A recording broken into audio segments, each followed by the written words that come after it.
Minnesota Timberwolves are going to win the World Championship. Edwards. Edwards! They are advancing to the Western Conference Finals for the first time in 20 years. Oh, it's on, ladies and gentlemen. Oh, yeah, baby. Well, the Timberwolves win. We made the decision in the first quarter to not stream because it was too painful, and then we win on a Julius Randle walk-off three and push-off three. But we're not going to talk about that because they didn't have any challenges. Timberwolves win 120-117 against the Suns. Devin Booker, what did he end up with? He had 39 points. Insane. Yet another night where the Timberwolves give up like a record amount of points to somebody. However, doesn't matter. Came back in the end. Wow. Amazing. I couldn't believe it. When we went down by like 7 or like 10 or something in the fourth quarter, I was like, it's over. Like, we have no offense. And then here we are. We're alive. How do you feel? Well, good afternoon, everyone. Vikings win. Timberwolves win. Good day for Minnesota sports. Yeah, like I'm kind of sick of the guard popping off on the Timberwolves, like 60 points from Fox and 40 plus from Booker. A little unnerving, especially when Booker was basically able to get whatever shot he wanted off, as well as like even in double teams able to kind of like break through our defenses. But we were kind of struggling on the other end. But it turned up like when we got our starters back, I felt like we kind of had this like jolt of energy and like we really focused. And that like Jaden Dunk really kind of clamped down that game, like a one possession, 1 point game. And I really like, you got to give it up to this team because I think we're persevering through a lot of like, variables. Mm-hmm. When the shot goes in, it looks good because we're like up by 15, up against 20, against teams like we've had played against. But like when we're struggling all game long, like you can fold it, you can just like pack it in. And I think like we found a couple like moments from like Dante DiVincenzo to pull it back within 5, and a burst that turns into an offensive burst that turns into defense that brings the Julius Randle transition layup. These are really good building blocks. This game will look like if we're in April, like looking like our peak self. This is a game. Why, right? We win this game. We are supposed to lose this game. Yeah. And there were good moments about this game. I mean, it really was like 95% awful. But like you said, there were some Dante moments. And, as I always say, I know I say this like all the time and it's probably getting annoying, but like if you can learn, like fail and learn while winning, fantastic. Fall forward. This is what you want to do because this is the perfect example of like a character building game where you didn't have to have the loss in order to have that happen. Because obviously it's still that. Joe Ingles did get his 2 seconds, another A1 of 2 seconds. 2 seconds, dude. Just a generally gross game, but the ending, of course, I'll take. That Jaden dunk was like, that's better than a lot of Ant dunks. That's crazy. That was insane. And yeah, luckily, the thing that we got a little lucky with is that we were giving a little bit, well, not lucky, I guess it is somewhat skill. We were putting a little bit of pressure on Devin Booker at the end, especially for like the last 3 to 4 minutes. And I think that was making him not take as many shots. Yeah. So he was giving up to others. Even when they were hitting, that meant that Devin Booker was not as hot as he was. So then when it came down to those last couple possessions, he couldn't hit it. Because like he had multiple times in that last possession to make a bucket and he's like airballing. Like it was bad. Yeah. So our defense was just good enough in the last 30 seconds of the game to make it matter. Those 30 seconds were crazy. It was just resetting possession after resetting possession, and Booker got enough shots off. Like Tyus had an air ball like wide left. The Grady call, the door was wide open. That was hilarious, and or the door was left open or something. And like able to not secure the rebound is one thing that we should maybe be a little critical of. But in that moment, like you're just trying to like box out and be in the right position, and we were just able to just like clamp down for 30 seconds. It was amazing, and get enough time to get the board to get the Yeah. miraculous Yeah. shot heard from around the world, I guess. Yeah. Nicole, I agree. I also need a Xanax after watching that. I was pretty reserved for the first 3.5 quarters because I was just angry, especially the first Really? half.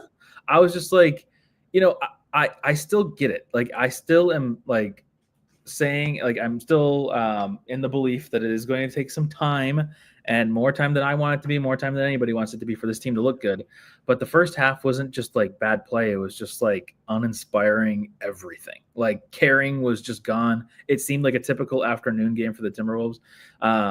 And I was just like, I can't watch this. Also, it had to be the Suns. Why does it have to be the Suns? Why does it have to be Devin Booker that's going off? And Ant had like 4 shots after the first half or something crazy, just stupid stuff. So I was just angry, and I didn't feel like it. All this stuff going on is just like, whatever. But I mean, that second half of that fourth quarter, this is possibly what we're going to have to rely on a lot this season. Is we kind of talked about it a little bit in the beginning of the season, where we thought, or before the season started in our preview, that this might be a season where it's a little bit more of, reserve yourself for the first 3 quarters, not completely, but don't go like 110% or whatever for the first 3 quarters, because you want to save that for the end. If you're a mature team, you win in the fourth, and as long as you keep it close for the first 3 quarters, you'll always have a chance. Tonight was an example of that. I wouldn't necessarily call this like some super impressive. I mean, it's impressive, but I guess super convincing win. But this is exactly what we might need to do, at least until we get super comfortable together as a unit. But yes. Yeah, like I don't think I can accurately recap Mason, but like the fourth quarter happened with that 11-0 run by the Suns, and it was like turning into like a 12, 15-point game that was like unreachable. Nas hit a 3, a couple other players hit a couple shots, and it brought it back down to single digits. And then our closers, our starters came back in. I think Rudy had a really remarkable fourth quarter, whereas he was kind of like not slipping away, but he was like looking a little old and like in the bad style for this game like this. And they were going small. And I think we doubled Booker. And for a large, like maybe 3 or 4 minutes, it was this Royce O'Neal like clanks off the rim. Yeah. That was their shot. That was their offense, because we wouldn't allow Booker the shots. Throwback to the playoffs. Yeah. So that was kind of maybe in a nutshell how we kind of crawled our way back in. And of course, Julius Randle with some heroics, and Ant took over a couple possessions. It was awesome to see. Yeah, Ant did have a couple back and forths. I remember, was that the third quarter where he was going back? Yeah, it was the third quarter where he was going back and forth with Booker a little bit, which kept us in it. But Eric, shout out for the 5 gifted. Eric in the chat. Appreciate you. We don't deserve you, but we appreciate you. And Eric, you said something in the Discord. I can't remember. Also, shout out to the Discord. What did you say? You said Randle needed something like that on this team. That's what you said in the Discord. Yeah, he said that, yeah. Yes, that is so true. I think this is a great New York Knicks Timberwolves game. Like, those two were fantastic tonight. And I do think that this is like, you really need to just capitalize off of this and keep that momentum going for those two, because if you can keep the momentum going for those two, it's just going to be, we need that. We can't have an Ant only offense, especially when you're not really playing defense that well. So it's like, you have to have other people contributing. It's the only reason we won is because we had Julius Randle on the Timberwolves tonight. So pretty amazing. But do we want to go to the tier list? I think so. I think we got some fun ones for the tier list. Let me pull it up here. Joe Ingles, 2 seconds. Got an assist? That's called an assist. It is called an assist. Randall dribbled it twice, I guess. Whatever. Okay, I'm pulling it up Billingham, right now. Several minutes in the second quarter. That was cool to see, honestly. But it didn't really do anything. But it was cool to see him like playing with starters. Yeah, he didn't get how much time did he get? 6 minutes, I think. I'm checking right now. Okay. 5.5 minutes. Okay. Yeah. All right. As we're trying to get the tier list, I know this is kind of a last second. Like literally, we go live without even anything prepared. So I'm just gonna fill in the air here, to fill in the time here with just like, yeah, thank you guys all for showing up. good job, Wolves, for taking care of business. I think Phoenix were down a couple players. I don't think I saw Beal or Durant out there. But I Durant feel was like tweeting at fans during the game. Durant was. Did you see it? He was not about the I'm kind of game. mostly off He Twitter got now. called out about because he did some like FanDuel promotion or something, and he's been in the past been telling fans to like stop gambling. So somebody said, "Oh, not the person that said stop gambling," doing a FanDuel promo, and he got ratioed by that. And he responded that today, and he's just like trying to make this weird middle ground. It's just very strange. But anyways, we're not talking about KD. Sorry. I mean, it's cool. That's hilarious, honestly. I like him getting ratioed. I mean, it's awesome. Whatever. He keeps things spicy on the internet, I guess. Yeah, I think the fourth quarter really kind of showed me like respect. This team is not going to just like fall down on its sword. Like we're going to go down swinging, and I think like kind of the pressure put on Booker. Like you'll look at the Bucks score, and I'll kind of talk about it in a second, but like Booker wasn't as important or effective in the fourth quarter. We really like hurried them. I really think that we made some adjustments, but like some tweaks that really made us like feel like we're now in control of this game. Because for the whole game, it was Phoenix in control. Whatever offensive set we had was like completely tarnished by any pressure they put on Ant. Ant was not effective because maybe he was efficient, but he wasn't aggressive because he couldn't be. And actually, partially because like now the ball is swinging away from Ant. Ant is not trying to get open or cut to the rim or anything. So like our offense is kind of dying because we're kind of putting in weird positions. Possessions are just like empty. And so I don't know. It was cool to see that we can change and kind of push another agenda, and like having Ant being able to cut through double teams and being able to like have a better handle this season. You're seeing it in moments like that. It was really critical, especially with that and one he had. Yes, that was seriously impressive. That was another moment where I'm like, this isn't just Ant being the star of our team. That's Ant being like a superstar of the league kind of play. So I think thank you for covering your cough, so I don't have to laugh at it again. Yeah, just incredible. Timberwolves came back from a 16-point deficit at one point, and then finished the game on a 16-5 run. That's crazy. That is crazy. Oh yeah, you talked about Dingles or whatever. That was Dillingham and Ingles combined. Ingles, where do we put Ingles tonight? He had an assist. A tier, man. That was awesome. I mean, it's like, yeah, this might be an A tier. He looked like he was a fan in the stands. That was like, hey, come on down. I love seeing 2 seconds back-to-back nights. That's very maybe satisfying. next game he might not be able to play because he's old, right? So he might need to be playing. He might be on rest. Does not play rest. Yeah, and then Dillingham, how much? Yeah, he only played 5 minutes. He was kind of a non-factor out there. I don't know. I don't want to give it to be too harsh on him because I'm excited to have minutes for him out there. So we'll say meh. Still have yet to determine where old tier is going to be tonight. I think old tier is going to be probably right where it is. Maybe if not like a little bit higher. But shouldn't Jingles be in old tier? I'm not sure. I don't know. I mean, those were 2 great seconds again. We gotta. I mean, when Jingles plays 2 seconds, it guarantees a win. Exactly. That's like the new barometer. But he can't play more than 2 seconds. It has to be under 3 seconds and more than 1. I'll be kind of quick with this. Nickeil Alexander-Walker, 20 minutes. I think he was used very appropriately tonight. And his shot was like on, but like he wasn't really taking 3-point shot attempts. So I think he was more in like the flow of the offense, and he was cutting a couple times too. That's cool to see. I think he's also taking high difficulty shots too. But 8 points, 2 assists, 2 turnovers, I guess. But yeah, any thoughts on Nickeil Alexander-Walker? No, he felt okay. I mean, this is just one of those games where like I didn't think he was playing bad defense, but like when he was on, I mean, when Booker's going to score like this, it just doesn't even matter. He's just too good at scoring. It doesn't matter who you defend with. And if he's going to find the exact right person that can make a floater or make a 3 or whatever, it doesn't really matter what your on-ball defense is. It's your team defense, and that's not so much falling on Keel. So I don't know. Probably. I don't want to say meh because I still feel like he's such a big thing, but I guess it's probably a meh for tonight. Yeah, it sounds good. Naz Reid, 22 minutes, 4 for 10 from the floor, including 1 for 6 from 3.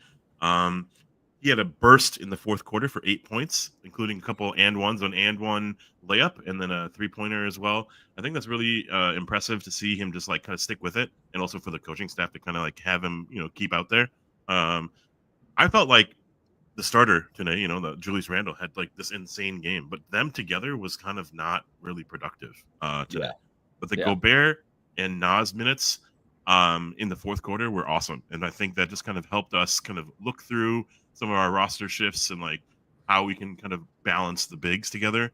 And while he was like a team low -15, and I felt that in the first half at least, I think he had an insanely productive fourth quarter that he should hang his head held high. I agree. I mean, it was a difficult start to the game. Maybe he was just missing so much, and it just seemed like not his night. And Randle, it was his night. But yeah, I mean, that is truly impressive to come back, like to look at this game and say that he somehow came back with 13 points. It's like, it seems like a miracle. So I don't know. I feel like this is like maybe also a meh. I mean, I feel like in the beginning I was very down, and then the last half was very good, or the last quarter was very good. So, not a bad. I mean, the one when your shot's not falling, well, how can you impact the game? There's a lot of ways to impact the game. Nas's like DNA is the chuck from his hip, and as well as like the drive. And I think his drives were not there, but his ability to kind of do a couple offensive rebounds and get a putback was like, there's maybe another recipe here for him to get involved. And even the shots that he missed, I was still, for the most part, at least the ones that I'm remembering, a fan of those shots. It still felt like a good shot. Even the times where he pulls up and just chucks from like 30 feet. So, like I kind of still like that until I see him miss a considerable amount of them, because he's been kind of hitting those this year. So I don't hate it. So yeah, meh. I agree really squarely. I think the fourth quarter, like the second half of the fourth quarter, really kind of showed us like what we could potentially be in March. In my opinion, we really, really took it to another level. Dante DiVincenzo in 26 minutes, 5 for 11 from the floor, including 5 for 10 from 3, including a 9-point burst in the second quarter to cut the lead from 16 to 5. Like, okay. 15 points off the bench, including 3 assists. I thought he was great. There were moments where I wish he was on the court instead of Conley, instead of like, we needed more shooting, more pressure off of the first penetration or first, action. That could be Dante, but I'm very happy with this game from him. Like, whatever you'd like to grade him, I'd be down. I mean, this like, it's such a good shooting performance for him. And this like feels too high, but I also just want to say that he's cash. Wow. Because he was cash tonight. He was 5 of 10 from 3. Like, that's pretty good. But I don't know how chat's going to feel about that. Also, I can't really see chat right now. But it was like, it just seems like, I mean, he was definitely cash at least at a point in the game. But especially after that first half, I was like, yeah, this is good. But yeah. I mean, that's fine. I mean, 5 for 10 is awesome. So, right? Like, I can't believe like what I'm about to say in the starters, like what I'm looking at in terms of stat lines. But like, yeah, Dante, we kind of expect some of these nights from him, right? So we expect him to be like a B or up to a cash or A1 even. Yeah, normally this would be like not a cash game, because this is kind of what we hope to have from Dante. Maybe not 5 every night, but like shoot 40 to 50% from 3, and have some of those moments where you have like a 9-point like run that you just take us back out of us from the bench. That would be huge. But since he's had such a bad season, my expectations now are so low that when he has a 5 of 10 game, it's like it's cash. Like, I don't know. Well, yeah, 12 out of 15 points came in the second quarter. So, like in a lot of ways, like that burst helped us stay in the game. I think if we went down 20, if we were down 25, like we would just then throw in the game, I thought, so. Yeah. Yep. Especially an afternoon game. Like that was one of my biggest variables for today was just like the time of start. Like do we get our naps in, as you said last after the broadcast? Do we get our like prep in for a game like this? Because we don't have to typically prepare for an afternoon game. So, all right, cool. Those are the reserves. The starters. I'm gonna go with Mike Conley with 30 minutes, 3 points, 3 assists, 2 steals. 3 points for every minute he played. No, not even. What is it? What? Never mind. Go ahead. Nice breakdown, I tried. including a 3. So, and that was his only thing. So, like, the funniest thing, like, he kind of like Jim Pete kind of brought up in the broadcast the top 5 floor generals of the game or whatever, and it was like Tyus Jones, Mike Conley, Chris Paul, like, players like that. And man, is the floor general position kind of dying because you have more like ISO heavy ball handlers that are now floor generals? Like, you can say Luka's an insane floor general because he will get his shot off whenever, but he's also like actively looking for other people. Shea Gilgeous-Alexander is like a floor general, but in his own way, right? Can Ant be a floor general? Hopefully, but maybe in his own way. I think it'll take some time, but maybe. I wonder like what your thoughts are on Mike Conley, because I didn't like really feel his impact, but like the second half of that fourth quarter when he comes back in. So one weird thing about this game for him is that especially in the first half and even to begin this third quarter, Phoenix was just like heavily double teaming him and pressing up on him Right. Yeah. full court. It was really like they kind of just understood that if they were able to get Mike out of rhythm, and not even just out of rhythm shooting, but just like he can't get it to anybody and it stops the offense, then it's just over. So it was kind of a weird game. It's not like it was like that. I mean, he did have some bad stuff down the stretch. Oh no, they changed Ingles to 3 seconds. Sorry. But no, like he had, I can't remember, something bad happened in the fourth quarter. I don't know if it was a turnover or what. Oh, he jumped. He did that travel. Yes. That okay. travel That's what it was. Oh That's my! what it was. I actually, so bad. I'm about to cough, so I'm gonna have to mute my mic here in a second. But I just wasn't really a fan of what happened there in that transition, because that was like such a power play almost. Like Booker's on the ground, we have transition, we have like 4-on-3. Like we could have really done. And then he like fakes it past himself, he screws it up, and like okay, that could have been us ahead, and instead it's like now we got to play defense again, right? Like now we got to like worry about the potential from Booker. Yes. Yeah. I guess where I'm ending is, as always, I think he's old tier. Yes. Okay. Thank you, Eric. He's old tier. But is old tier above or below meh? I kind of feel like it's below. Sounds good. Because there were moments tonight where Mike felt very old. Even if it was defensive pressure that was causing that, still, it just did not look good. And boy, Rob, we need you to be serviceable here soon. Like we have to have Dillingham here, because sure, maybe DiVincenzo can fill in a little bit for that. I still don't feel super comfortable with his handle, nor do I really with Ant's. I mean, Ant had some nice moments tonight, but still in general, I'm not like super comfy with that. So we need somebody. Also, Dillingham, side note, he looked kind of like crazy out there tonight. Like he was moving too fast and like he was too zippy. On the court there, yeah. I mean, that's like maybe good, but like it seemed like out of control zippy. But anyways, need Conley to either to do something to reverse his age, or have Dillingham suddenly become serviceable. But yeah. They had to go kind of deeper into their bench. The Osu Igudaru, which is like very hard to pronounce because you always want to say Iguodala. Yeah, you always want to say Iguodala, and like they had to kind of play a couple other players a little bit more, like Monte Morris and stuff. They actually were productive for Phoenix, and like good for them, good for Phoenix for like trying some of their other players that like you have a hard time bringing in players into the fold apparently. But I just have to kind of commend the coaching staff for kind of going with some of the hot hands. And also kind of like keeping with Jaden, because I think Jaden's been really struggling this year. 26 minutes, 11 points, 4 fouls, including like 3 awful foul calls, 3 steals, a block shot, a killer block shot once again, a couple rebounds, including that defensive rebound to stop a possession, and he hit 2 threes, especially that like 1 3 late. Like we need it. We need everything from him, and he's a defensive-oriented player. He was gassed in that second half or second quarter. You could see it.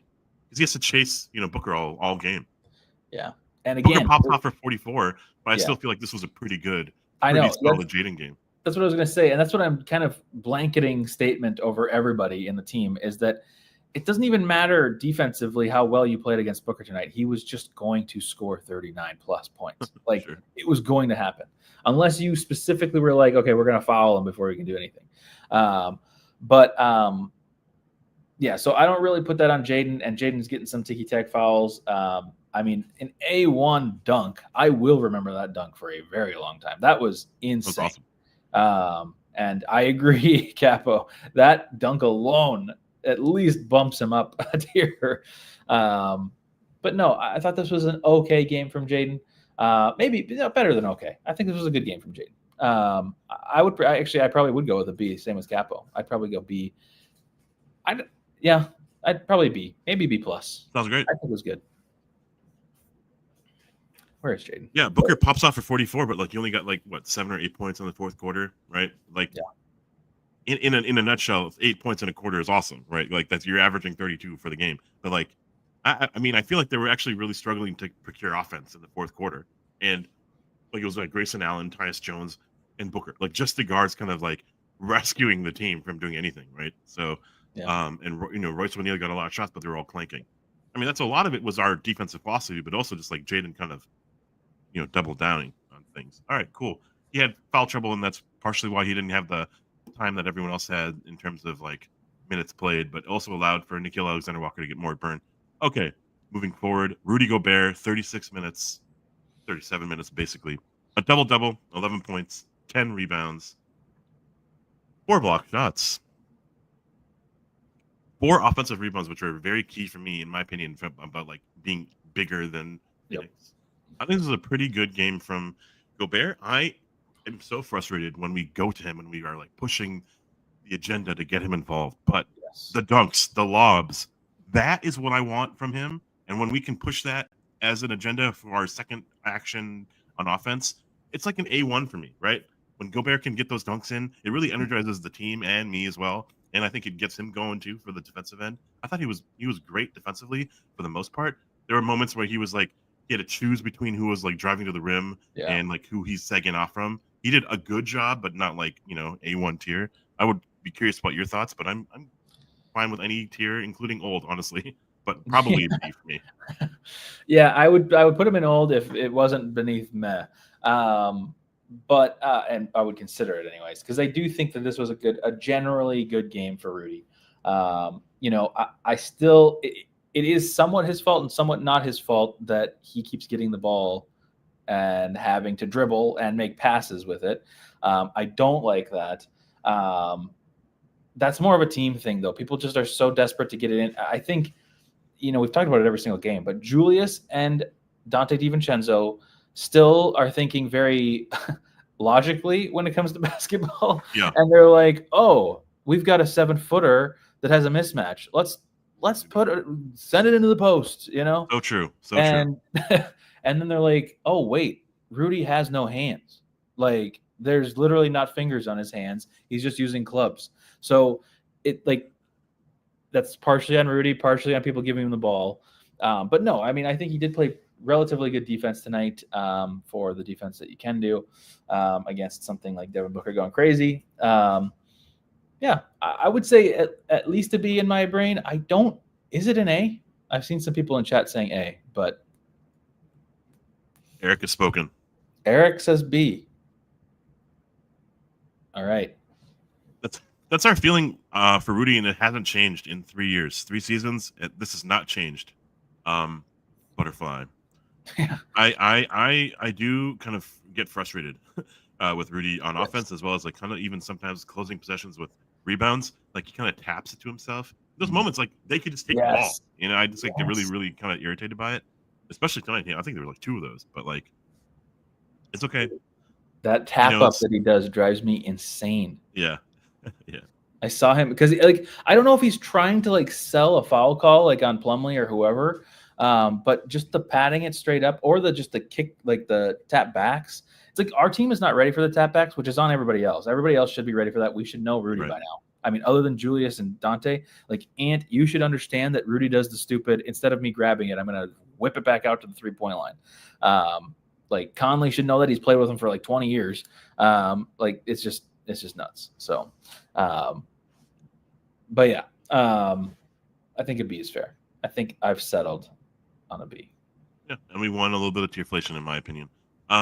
Typically, we close the tier list with Anthony Edwards, but I think we're going to do it a little bit differently tonight. Anthony Edwards, 39 minutes, 24 points, 6 assists, a steal, a couple fouls, 4 rebounds.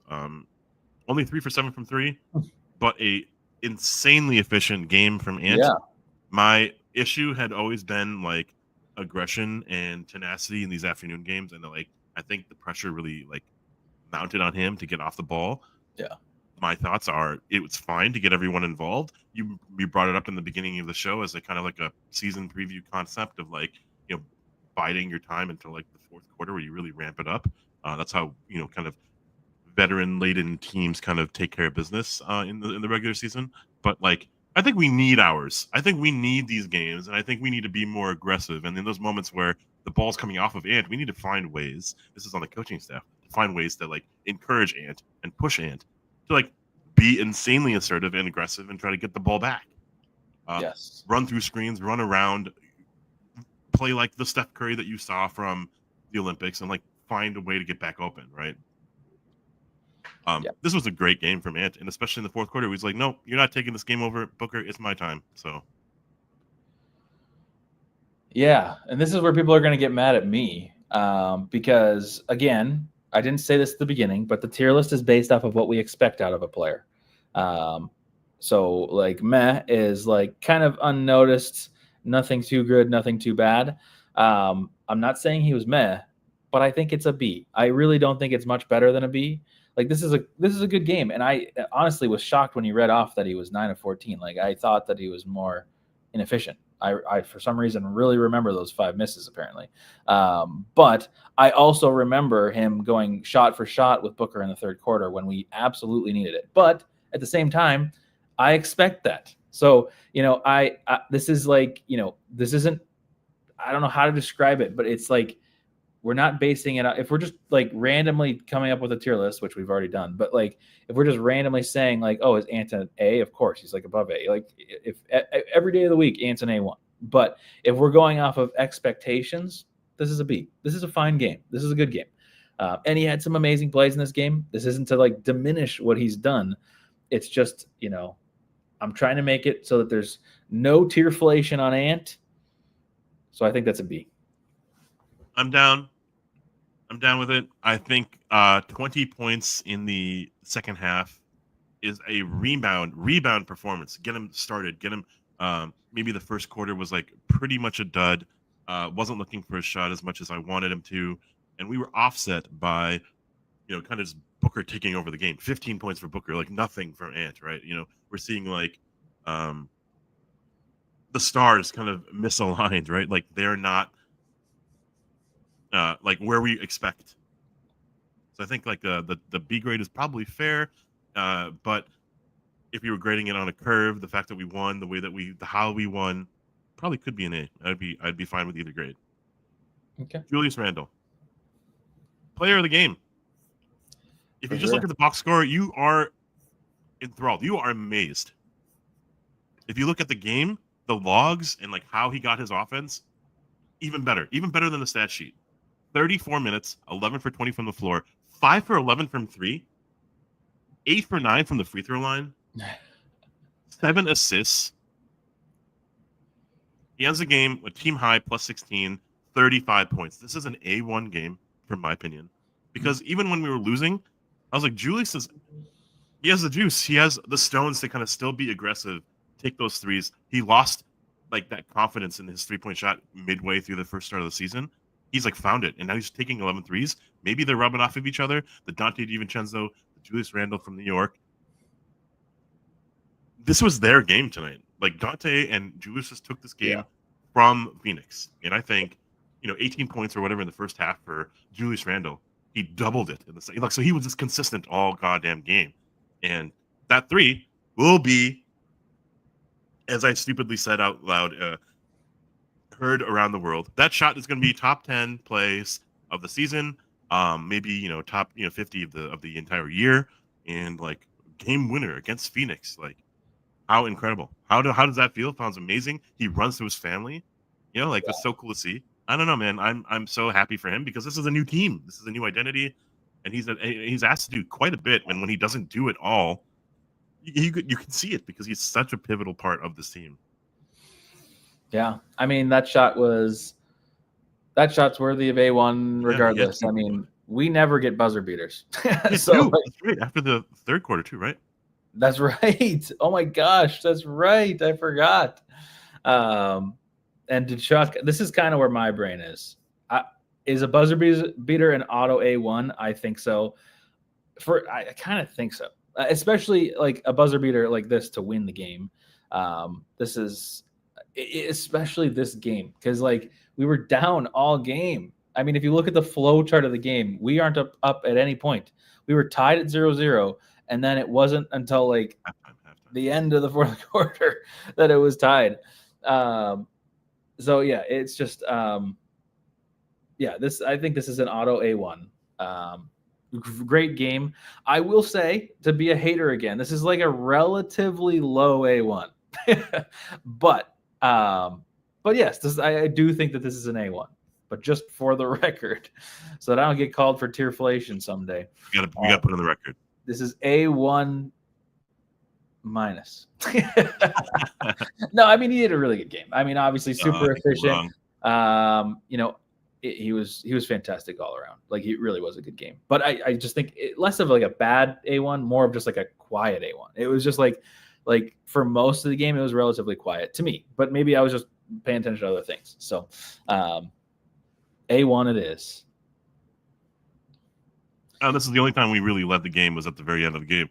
And there was like one moment where it was like what 91-90 or something, or like 101-100 or something. So yeah. And this is the first. I think this is our first A1 of the season, right? Yeah, has to be. Has to be. I don't remember doing anything. I barely remember doing cash this season. Cool. Well, yeah. That's great. Yes. Bringing this kid into the interview, that's cool too. Yeah, and this is also true. Yeah, I totally forgot he was playing basketball, not soccer. I mean, that was a bit of a flop, but that also was a bit of a push off. But also, was Jordan's a push off? Oh, are you gonna ever call it? Like Booker traveled 5 times and probably even hooked. They're gonna debate this push off for decades to come. The Randle push off on Okogie on game 14 of the season. I can't wait for 2050. Year 2050, where Stephen A is still talking about buzzer beaters. Yeah. But anyways, Timberwolves win. Awesome. That's a pretty good tier list for, honestly, I mean, again, that game was not good until the fourth quarter. Like, that was pretty rough. I mean, that's when we started messaging each other, like, should we? I was just done. I was like so much like not going to do it because I was like, I have to set up my camera, which is why I'm not on my normal camera. And I had to make a thumbnail, and I was like, I'm not making a thumbnail. And then I just ran. Then when I saw that we tied it up after the Jaden dunk, actually was the moment where I was like, that's when I messaged you, and I was just like, I guess it's time. I guess we have to. But well, thanks for getting ready for your show, Cameron. Much appreciated. Yeah. I've fallen sick, so maybe you hear it every now and then, a little sniffle or whatever. But I feel like I just wanted to share this win with all of you. I think it's also very comforting to spend this time watching the game and like kind of learning a little bit more about the team, but then also celebrating the wins. I think sometimes we have to just do that a little bit more in our life. And so this is our team. So like we got to celebrate each other. So. Yeah, especially because I do think we are going to lose more this season, and that means that we have to. I mean, not lose a lot more, but like we have to cherish the wins, especially these good ones. So. And this is important. I mean, Phoenix has played great this year. I know the other thing that we do have to keep in mind is that they didn't have KD and they didn't have Beal. However, still, we're still figuring things out together. This is a good win. Upcoming schedule. We have 3 days off now. 3 days off, and then we play in Toronto on Thursday night. It's a 6:30 game, so be ready. It's a little early. Or a little bit earlier than normal since it's East Coast. And then next Sunday, another 2:30 game at Boston. Last year when we played Boston in November, it was a game I'll never forget. So that was really fun. And then we got 3 home games next week. It's the Rockets, the Kings, and the Clippers. So good. Probably should be some good games, honestly. The Toronto one, I'm a little scared of because they're so bad that they might just beat us. But other than that, they should be some good ones. yeah, what's Ant gonna say? Is he gonna say gorilla nuts? Is he gonna say who knows? Yeah. He was fined $35K for that rude, obscene gesture at the rim. At the rim. Well, no, he did two of them. He did one at the rim, and then he did one at the fans. And the one that the picture of him, the picture that everybody is seeing is the one of him doing it at the fans. Okay. But he also did it at the rim, which they didn't fine him for doing that to the rim. So I guess that's free. It's free. You can do that, no penalty. And if you just do big balls at the rim, you're fine. Yeah, seriously, just do all the obscene gestures at the rim, and you're totally good. Yeah. Cool. Well, so we won't be back until Thursday. Thursday, let me see. Am I available Thursday? Let me see. I am available Thursday because I took it off because I thought it was Thanksgiving months ago. And then I realized that this Thursday is not Thanksgiving, it's next Thursday. So I have it off. So you guys can celebrate Thanksgiving with us on Thursday. Thursday early. Cool. Yes, we do, June. That's what I'm saying. I'm just not I'm not looking forward to the Raptors game. Every other game though, the next week I am looking forward to. I think I agree with you, Chuck. 52 wins are still in play, by the way. But I've been saying 45 all year. I think that's the win. 45 to 47, somewhere in that range. Cool. Hopefully you're wrong. Hopefully we're wrong. Hopefully I'm wrong. Awesome. Well, I think that's it for us today. We will be back Thursday night. And I think that's pretty much it. I don't have anything else. Do you have anything else? Nope. Cool. Well, thanks again for joining us. It's fun hanging out. As Ashwin said, it's nice to kind of talk about these things after they happen live instead of, because otherwise we got to hold this in for 4 days. Join the Discord for sure. 52 wins is still possible, even though I'm the hater saying 45. Intro, the Jazz intro as the outro. Jazz hands, as Charlie Barley says. Everybody get your jazz hands out for the intro. We will see you Thursday night.